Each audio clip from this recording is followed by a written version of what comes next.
అలా వెళ్తున్నటువంటి ఒక పాము సడన్గా రంపానికైతే తగులుతుంది. తగలగానే ఆ రంప ముళ్ళులు ఆ పాముకు తగిలి బాగా పెయిన్ వస్తుంది.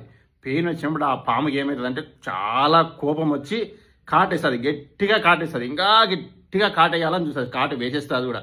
వేసినప్పుడు ఆ నోటికి ఆ రంప ముళ్ళులు కూర్చొని ఇంకా పెయిన్ ఎక్కువవుతుంది. ఇంకా పెయిన్ ఎక్కువై తట్టుకోలేని ఆ పాము ఏం చేస్తుందంటే ఆ రంపం ఉంటుంది కదా, ఆ రంపం మొత్తానికి చుట్టేస్తుంది అనమాట. చుట్టేసి దీన్ని ఎలాగైనా చంపేయాలి, నాకు నొప్పి కలిగించింది ఇది అని ఆ రంపానికి మొత్తం చుట్టుకుంటుంది. చుట్టుకున్న తర్వాత ఏమవుతుంది, ఆ పాము అలాగే చుట్టుకొని మళ్ళా పెయిన్ ఎక్కువైపోతూ ఉంటుంది అనమాట. ఆ ముళ్ళులకు పెయిన్ ఎక్కువైపోయి లాస్ట్కి ఆ పాము కట్ అయిపోతుంది. బాడీలోని ప్రతి పాటు కట్ అయిపోయి చచ్చిపోతుంది. అలాగే నువ్వు కూడా ఏం చేయాలంటే, నిన్ను ఎవరన్నా ఏదన్నా మాటలతో హర్ట్ చేసినప్పుడు అక్కడి నుంచి సైలెంట్గా వెళ్ళిపోవాలి. మనసులోకి తీసుకోకూడదు, నెత్తి మీదకి కూడా తీసుకోకూడదు. తీసుకున్నావంటే నువ్వు పోతావు. అలాగే చిన్న చిన్న కోపాన్ని నువ్వు కంట్రోల్ చేసుకోగలిగితేనే నువ్వు బ్రతకగలవు.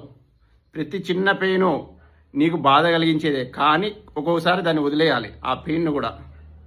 అలా వెళ్తున్నటువంటి ఒక పాము సడన్గా రంపానికైతే